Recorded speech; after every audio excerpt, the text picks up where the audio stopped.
예수님의 제자 가운데 도마라고 하는 제자에 대해서 한번 살펴보겠습니다. 이 도마라고 하는 그 이름의 뜻은 쌍둥이라잖아요. 쌍둥이. 디두모라고 하는 도마 이렇게 표현되어 있는데요. 그 이름 자체가 쌍둥이라고 하는 그런 의미를 가지고 있습니다. 출신으로 말하면 갈릴리 출신이라 그랬고, PPT 한 장 넘겨봐 주세요. 그 도마가 쓴 그 책이 하나 있는데, 도마복음서라고 불려지고 있고, 이제 정경이 아닌 외경으로 이렇게 취급을 받습니다. 근데 도마복음서에도 보게 되면 우리가 이렇게 알고 있는 복음서에 관한 내용들이 중복이 되어 있는 경우가 많이 있습니다. 그래서 천국에 대해서, 씨 뿌리는 자의 비유에 대해서 그 가운데 몇 가지 특징들을 보니까 내 형제를 사랑하라 이런 본문 구절에 덧붙여서 내 영혼같이 사랑해라, 혹은 내 눈동자와 같이 사랑해라, 그러한 표현이 나와 있고요. 또 예수님께서 하신 말씀으로서 기록한 것 중에 너희가 서로 오가는 자가 되라, 그러니까 서로 교통하며 서로 왕래하며 서로 오가는 자가 되라, 이런 내용도 있고요. 또 어떤 바리새인들에 관한 이야기를 하면서 저 바리새인은 마치 여물통에서 누워 자는 개와 같다. 무슨 말인가 하니 여물통에 있으면서 여물 안 먹으면서도 거기 있으니까 여물을 먹어야 되는데 소들이 먹지도 못하게 하고, 아무튼 바리새인들에 대해서 그렇게 설명을 했는데 그 당시 상황을 조금은 이해할 수가 있습니다. 근데 도마복음서의 첫 서장을 보게 되면 거기에 자기 자신을 소개하기를 쌍둥이인 유다 도마 이렇게 표현했습니다. 이 쌍둥이가 누구냐? 한 사람은 도마고 또 한 사람은 예수님의 제자 가운데 누구다라고 이렇게 주장하는 사람도 있는데 그것은 성경에서 확인할 수는 없고요. 근데 이 도마복음서를 기록했고 어디서 선교를 했는가 하니 알려진 대로는 인도 지역에서 복음을 전했다, 그렇게 전해집니다. 근데 여기서 한 가지, 이 도마복음서 인도, 이게 이제 우리하고는 별 역사적 관계가 없어 보이는데요. 한 가지 외설이긴 합니다만, 혹시 여기 김씨 중에 김해 김씨 계신가요? 김해 김씨? 김해 김씨 계시면 손 한번 들어. 김해 김씨 계시네. 생각보다 많으시네요. 김해 김씨가 결혼하지 않은 성씨가 있다면서요?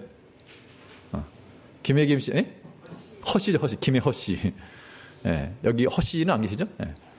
김해 김씨하고 김해 허씨가 왜 결혼하지 않냐? 그러니까는 그 김해 김씨의 시조가 김수로죠, 김수로 왕. 그리고 그 부인이 이제 허왕옥이라고 하는 사람인데, 기록에 하면 아유타국 공주 이렇게 표현했습니다. 아유타국이라고 하는 것이 여러 설이 있습니다만 인도였다, 그렇게 보통 말하거든요. 근데 이제 그 얘기가 어떤 의미인가 하면, 여기까지 거의 뇌피셜 소설 같은 얘기긴 하지만, 그 신라의 종교가 무엇이었습니까? 신라 시대 종교, 국교. 보통 우리 삼국시대는 불교 시대잖아요, 그죠? 근데 그 신라 시대 역사 인물 중에서 처음부터 불교가 있던 게 아니었죠. 불교가 공인되고 공식적으로 되었던 그 왕이 법흥왕이고, 그 당시 어떤 한 사람이 계기를 통해서 불교가 이제 전해졌다, 그렇게 얘기 내려주잖아요. 내 목을 치면 하얀색 피가 나올 것이다, 그런 얘기. 그 사람 이름 혹시 아십니까? 한돈이 아니고 이차돈. 이차돈이라는 사람이 그랬다잖아요. 그 사람이 불교 신봉자였는데, 이제 불교를 믿지 못하게 하니까 아마 이제 그 불교를 믿지 못하는 그런 시대에서 순교를 한 거다, 사실은. 순교라고 하는 거는 반대되는 거니까 내 목을 치면 붉은색 피가 아니라 흰 피가 나올 것이다. 그 이후에 불교가 전파되었다라고 말하는데, 그 말을 바꿔 말하면요, 그 이전에는 불교 아닌 다른 종교가 우세했다, 그런 얘기죠. 그러면서 하는 말이, 그 당시 신라시대 어떤 장로제도, 거기서 말하는 장로제도라는 게 오늘날 교회 장로기 장로 그런 거 아닙니다만, 어떤 그런 제도나 이런 것들이 불교와는 다른 종교였던 게 분명하다. 그러면서 이 허왕옥이 도마에서 아마 기독교를 가지고 왔을 것이다. 뭐 그렇게 주장하는 사람이 있습니다. 거기까지는 뭐 나가는 거지만, 그러면서 여러 뭐 이야기가 있겠는데요.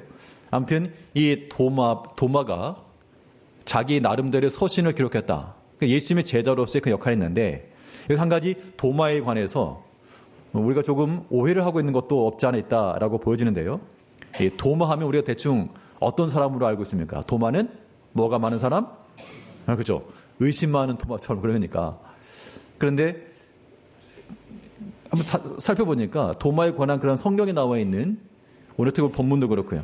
도마에 관한 기사를 보니까 진짜 이 사람이 의심이 많은 사람이었는가?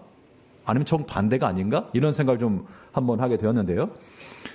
이 도마에 관련된 기록을 통해서 도마가 보여준 그런 신학적 측면, 오늘날 또 우리가 교훈받을 수 있는 것은 무엇일지에 대해서 한번 살펴보도록 하겠습니다. 먼저 도마는 어떤 사람이었는가 하면 반응이 빠른 사람이었다라고 우리가 볼 수 있습니다. 그는 행동적 측면이 있어서 미적거리지 않고 먼저 반응할 줄 알고 먼저 행동할 줄 알고 또 위협과 위험에 물러서지 않고 공동체성을 발휘했던 사람이다라고 우리가 한번 추론해 볼 수 있는데요. 요한복음 11장 16절에 이런 말씀이 있습니다. 디두모라고도 하는 도마가 다른 제자들에게 말하되 우리도 주와 함께 죽으러 가자 하니라. 자, 이거는 예수님께서 이 나사로에 관한 그런 일화 가운데 나온 내용입니다. 나사로가 죽었죠. 나사로가 죽었고 그 죽은 후에 예수님께서 나사로를 이제 깨우러 간다. 그 잠이 들었도다. 제자들이 잠들었으면 깨우면 되겠네요. 나사로가 죽었다. 그러니까 이 도마가 하는 말이 우리도 주와 함께 죽으러 가자. 그러니까 그 배경에는 그 당시 유대인들이 예수님을 배척을 하고 돌을 들어 치료하였고 그곳을 지금 다시 돌아간다 그러니까 지금 도마는 생각하기를 나사로도 죽었어? 조금 전까지만 해도 돌로 치료했는데 그 사람들 다시 가자고 그렇게 말씀하시는 거 보니까 이거 죽으러 가자는 얘기인가 보다. 우리 이거 같이 갑시다. 우리. 자, 어떤 위험성을 우리가 알게 되면요. 위험성을 알게 되면 보통 어떻게 하죠? 막죠. 못 가게. 가려면 예수님 혼자 가시든가. 그 위험 속에 우리가 어떻게 같이 갑니까? 조금 전까지만 해도 돌로 치료하고 하는 사람들이 있었고 또 거기에 지금 또 나도 죽었다는 얘기도 있고 그런데 예수님께 거길 도로 가자? 그럼 보통 같으면 위험이 있고 위협적이니까 만류하거나 저는 빠지겠습니다 할 터인데 우리 같이 갑시다. 자, 이런 측면이라고 하는 것은 물론 정확히 알지 못하고 행동하는 측면도 없지 않아 있지만 어떤 반응적 측면이 있어서 이게 느리지 않았고요. 물러서지 않았고요. 빠른 반응을 보였다라고 우리가 한번 생각해 볼 수 있겠습니다.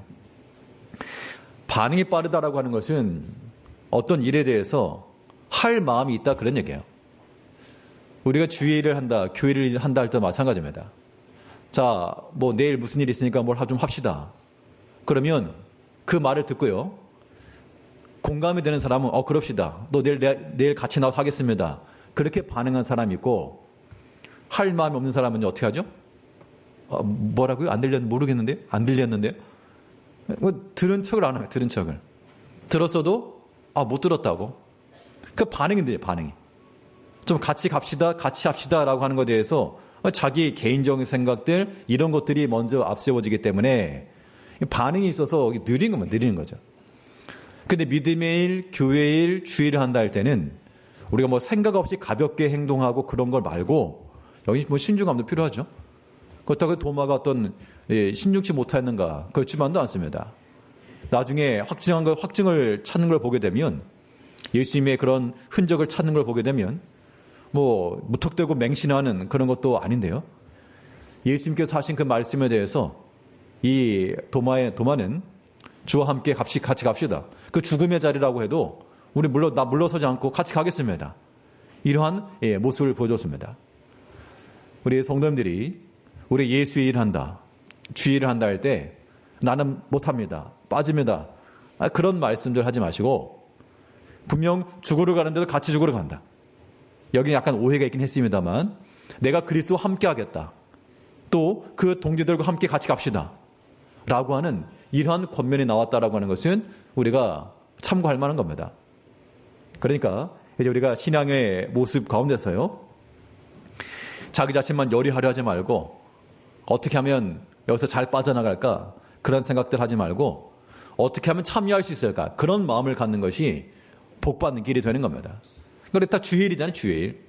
하나님 앞에서 바른 마음을 가지고 모든 주의 부르심에 대해서 예수님께서 아무개야 불렀는데 못 들은 척 가만히 계시지 말고 그냥 거기에 못 들었어 안 들려 그러지 마시고 주께서 우리를 부르시는 그 일에 대해서 우리가 응답을 하고 또 주에 가시는 그 길에 함께 동참하겠습니다. 동행하겠습니다. 라고 하는 그런 마음들을 갖는 것, 이것은 하나님께서 기뻐하실 일인 줄 알고요. 우리가 주의 부르심에 대해서도 함께 나가야 되겠습니다. 위험이 있고 위협이 있을지라도 이거 우리가 뒤로 물러서지 마시고 함께 밀접하게 행동할 수가 있어야 되겠고요. 또 도마의 그런 일화 가운데 에피소드 가운데 또 하나 살펴볼 수 있는 것은 이 도마는 이 배움에 있어서도 빠른 사람이었습니다. 예수님께서 어떤 교훈의 말씀 주셨을 때 모른다고 그냥 가만히 있었던 게 아니라 그 의미에 대해서 알고자 하는 마음을 가지고 질문을 던졌던 그런 예가 있죠. 이 요한복음 14장 5절 말씀에서 도마가 이르되 주여 주께서 어디로 가시는지 우리가 알지 못하거늘 그 길을 어찌 알겠사옵나이까. 그러니까 예수님께서 내가 가는 길을 너희가 이제 알 것이라 그렇게 말씀하니까 도마가 나서가지고 어디로 가는지 모르는데 어떡합니까? 그 당시 예수님의 제자들 가운데 수제자라고 일컬어졌던 베드로나 혹은 야고보나 요한이나 그럼 그 사람들이 알았을까? 아마 그 제자도 몰랐을 수 있습니다. 예수님께서 하신 말씀을 정확히 이해하지 못하고 이제 내가 가는 길을 너희가 알 것이라. 아마 제자들 마음속에 어디지? 어디로 간단 말도 없이 우리가 어떻게 알지? 라고 생각을 했을 건데 그 중에 도마가 먼저 나서 손들고 질문한 겁니다. 저기 질문이요 하면서 어디로 가는지 말씀을 해주셔야죠. 그걸 모르고 우리가 어떻게 알겠습니까? 라고 하는 질문 뒤에 우리가 성경에서 참 기묘한 요절로 알고 있는 무슨 말씀이 나오고 있습니까? 내가 곧 길이요 진리요 생명이니 나로 말미암지 않고는 아버지께로 올 자가 없다. 만약 도마가요 그 시점에서 손을 들고 질문하지 않았다 그러면 그 은혜로운 말씀이 기록이 안 되었을지도 모르겠습니다.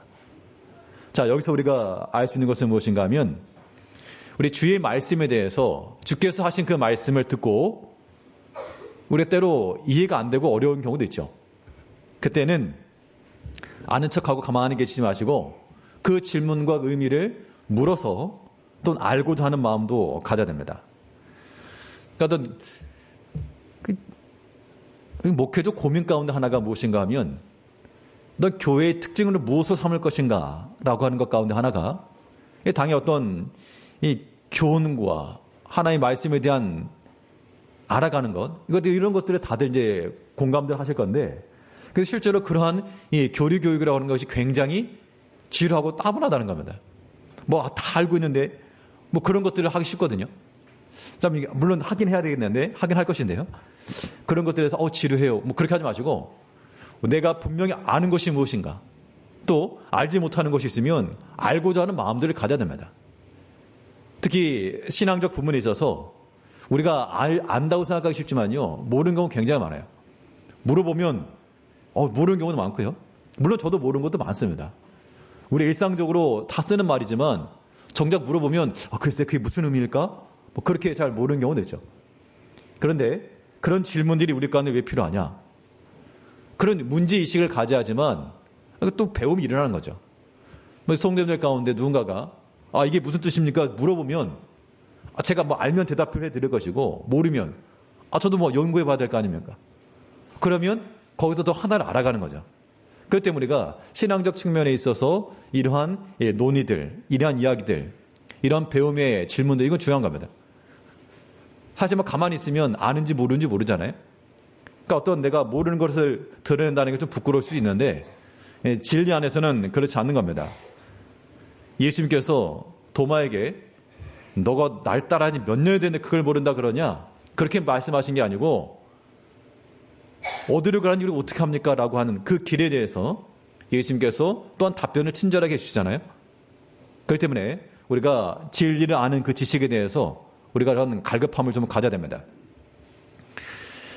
이 목사님들과 어떤 만남 속에서 교제하면서 이런 이야기들을 많이 합니다. 신학적인 이야기들을 좀 하긴 하는데 우리가 이제 보통 뭐 사도신경으로 신앙 고백하잖아요. 근데 그 관련된 내용 중에서 뭐 그런 얘기를 좀 했습니다. 이게 도대체 무슨 내용이냐? 뜻이 무엇이냐? 우리가 예배 시간마다 항상 신앙 고백을 하긴 하는데 이 의미가 무엇일까? 그 안에 내포된 뜻이 무엇이냐? 서로 이야기를 하면서 사실은 모르는 것일 수 있거든요. 어떤 질문한다고 다 답변할 수 있는 건 아닙니다. 뭐 천국이 어떻게 생겼어요? 몰라요. 가봐야 알죠. 그런 것들, 그런 질문은 우리가 뭐 물어보는 사람이나 답하는 사람은 아무도 못하죠. 그러나 성경 안에서 연구를 통해서 혹은 이 전후 문맥을 통해서 더 분명히 이해할 수 있는 바가 분명히 있기 때문에 우리가 진리 지식을 아는 것에 대해서 관심을 가지고 또 배움에 대한 그런 기대치를 좀 가져야 됩니다. 그래서 먼 나중에 일은 아니고요. 뭐 가까운 일정 안에 제가 한번 공지를 하겠습니다만 조금 난이도를 높인 그러한 모임을 하나 만들려고 그러는데 뭐 난이도 높다고 해가지고 뭐 특별한 건 아니고요. 아무튼 숙제 내주고 또 숙제 해오고 뭐 그런 의향이 있으신 분들에 한해서 한번 그런 그룹을 한번 만들어 볼 생각을 가지고 있습니다. 그런데 우리 어찌 됐건 간요. 이 도마가 예수님 앞에 물어보고 질문하고 확인했던 이런 모습이라고 하는 것은 우리가 오늘날 그리스도의 제자로서 이 진리의 도 배우고자 하는 마음에서는 좀 배울 필요가 있겠다라고 생각이 들고요. 이 오늘 본문에서 도마에 관한 이야기를 보게 되면 이 도마는 관계 회복이 좀 빠른 사람이었다라고 판단이 되어집니다. 나와 있는 몇 개 안 되는 성경 구절 가지고 뭐 짜맞추기 하는 것은 아니고요. 또 이러한 가능성과 추론을 한번 보는 것인데 20장 24절을 보니까 12제자 중에 하나로서 디두모라 불리는 도마는 예수께서 오셨을 때 함께 있지 아니하였다. 자, 예수님의 제자들이 뭐 하루 24시간 계속 보여있었던 건 아니겠습니다만 아마 예수님이 오신 그때 예수님께 제자들이 나타나실 때가 부활하신 날 그날을 기념하여 또 그 안식일 다음 날 이렇게 나타나신 게 분명했을 텐데 그 제자들이 나타나셨을 때 함께하지 않았다. 그런데 26절을 보게 되면 자 여드레를 지나 제자들이 다시 집 안에 있을 때 도마도 함께 있고 그러니까 어떤 특별한 주기를 가지고 제자들이 함께 모였다는 것인데 그 전에 없었고 이제 있었고 뭐 왜 없었냐 알 길이 없죠. 알 길이 없습니다만 분명한 것은 그 제자 공동체 사이에서 어떤 개인적 약속이 있었을지 뭐가 되었을지 모르지만 그 제자들에 관한 이야기를 들었고 우리가 예수를 만났다. 혹은 예수에 관한 소식을 듣고 다시 제자들과 함께 회동이 있었습니다. 우리가 다 교회 안에서의 모임이잖아요. 모임이라고 해서 모임이라고 하는 것도 조금 살펴보면 뭐 소그룹 모임이 있습니다. 또 전도회별로 모임도 있고요. 근데 거기에 뭐 함께하는 사람도 있고 함께하지 못하는 사람도 있고. 그런데 함께하지 못하는 경우에 계속해서 그렇게 하시지 말고 어떤 경우에는 좀 빠졌다가도 그거 그냥 계속 아니고요. 그 다음에 또 같이 함께 하시고 이거 우리 신앙생활이라고 하는 것 하나님께서 우리 개인으로 부르지 않고 공동체로 부르신 것을 생각하셔야 됩니다. 그 때문에 꼭 나와 마음이 맞는 사람과만 하겠다 그런 거 말고요. 이 제자 공동체 제자들도 보면 다 서로 마음이 맞았다는 게 아니에요. 성격이 다 똑같았던 것도 아니고 뭐 조용한 사람도 있었고요. 그 당시 정치적으로 열심 당원이었던 사람도 있었고요. 서로 달랐지만 그들이 함께 모였다라고 하는 그것들을 생각해야 됩니다. 그 도마에 제자들과 함께하지 않았다라고 하는 것이 어떤 이유였든지 간에 그 다음에는 또 함께 했다. 그렇기 때문에 우리가 교회 내에서 우리 서로 주의 제자들로 살아간다 그러면 이런 관계라고 하는 것들이 함께하지 않는 모습으로 지속하지 말고 다시 함께하고, 그러다가 뭐 또 빠지고 그러고 말고 함께 했으면 계속 그냥 함께 가는 겁니다. 그 이후로 도마가 제자들과 다시 함께 하지 않았다 그런 내용은 없고, 다른 제자들처럼 복음을 전하다 순교한 그런 장면이 나오고 있습니다. 우리가 주를 따라간다라고 할 때 사람의 마음이라고 하는 게 어디에 다 똑같습니까? 다를 수 있지만, 그러나 그 다름이라고 하는 것 속에서 우리가 뭐 다툼과 분쟁 말고요, 또 거기서 우리는 서로 간의 유익함과 배움을 찾아갈 수 있다 그러면 그런 사람이 복된 겁니다. 도마가 보여준 예는 제자들과 함께 다시 모이고 다시 함께하였고, 또 그 가운데 그리스도의 나타나심을 보고 그가 사명을 이룬 겁니다. 우리 성도님들도 우리 모든 관계성 속에서 서로 막힘이나 혹은 분쟁이나 이런 거 없이 이 모든 것이 좀 회복이 되시고요. 그럼 살이 상처 났으면 거기다가 이제 약 뿌리고 다시 새 살에 돋아놔야지, 상처는 거 그대로 평생 가겠다. 그건 본인이 손해인 겁니다. 본인이 아픈 거예요. 본인이 고통입니다. 이제 우리가 모든 관계적 측면에서도 빠른 회복을 일으킬 줄 아는 그런 모습이 돼야 되겠고, 뭐 하나만 더 살펴보게 되면요, 이 도마가 예수님과의 만남 속에서 그의 믿음이 명확해지고 그의 신앙 고백이 분명했다는 겁니다. 이 도마는 신앙 고백이 분명한 사람이었다라고 보여지는데, 28절 말씀 보기 전에 27절을 보게 되면, 오늘 20장 27절에서 도마에게 이르시되 내 손가락을 이리 내밀어 내 손을 보고 내 손을 내밀어 내 옆구리에 넣어보라. 그리하여 믿음 없는 자가 되지 말고 믿는 자가 되라. 도마가 대답하여 이르되 나의 주님이시요 나의 하나님이시니이다. 자, 도마가 안 믿을 목적을 가지고 손가락 넣어보겠습니다, 그게 아니었다는 얘기예요. 25절을 보게 되면 다른 제자들이 도마에게 우리가 주님을 만났다 그러니까 내가 그의 손 못자국을 보고 옆구리 넣어보지 않고는 믿지 않겠다. 자, 진짜 의심이 많은 사람은요, 진짜 의심이 많은 사람은 손가락 보고도 안 믿습니다. 옆구리 찔러봐도 이거 진짜 맞아? 그러고 안 믿어요, 의심 많은 사람. 근데 지금 여기서 도마의 분명 이 당시 25절에 나와 있는 말씀은 너 손가락 보고 옆구리 찔러보고 그러나 나는 믿지 않겠다라고 하는 말은 믿지 않겠다라고 하는 게 목적이 아니라 그 증거를 보고 내가 믿겠다 그 얘기인 거죠 지금.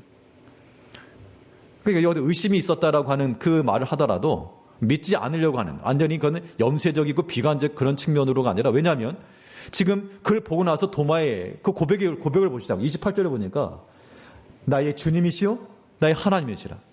이 신앙 고백은 베드로보다도 더 한 발 나간 겁니다. 베드로의 신앙 고백은 무엇이었습니까? 주는 그리스도시요 살아계신 하나님의 아들이십니다. 하나님의 아들이십니다까 여기까지 고백을 했고요. 물론 빌립도 고백을 했지만 빌립도 고백하기를 주는 살아계신 하나님이시요 하나님의 아들이시요 이스라엘 임금이로소이다 여기까지 했거든요. 근데 예수님을 향하여서 하나님이시오라고 고백한 사람은 이 도마가 처음이었어요. 그렇기 때문에 이 도마가 안 믿을 목적으로 그런 게 아니라 명확한 주의 그 증거와 흔적을 보고 분명한 신앙 고백을 나타냈던 게 분명합니다.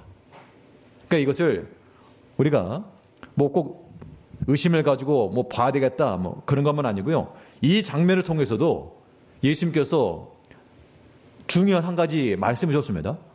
도마의 그 질문을 통해서 아까 내가 길이요 진리요 이 말씀이 있었던 것처럼 도마의 이 내용을 통해서 예수님께서 의도적으로 하신 말씀이 하나 있다고요. 보통 의심이 많았다 그러면 다른 성경에 보게 되면 의심 많은 경우는 왜 의심했느냐라고 지적했습니다. 베드로가 물에 빠져갈 때 걸어가다 빠졌잖아요. 믿음이 적은 자 어째 의심했느냐 그랬잖아요. 그러니까 베드로가 의심이 있었다고요. 또 어떤 제자들은 예수님의 부활하신 걸 보면서도 어떤 이들은 의심하더라 그 표현이 나오는데, 지금 도마에 관해서는 의심했다라고 말하지 않고 도리어 그의 말을 통해서 만져봐라, 그걸 보고라도 믿어라 라고 하신 그 이유는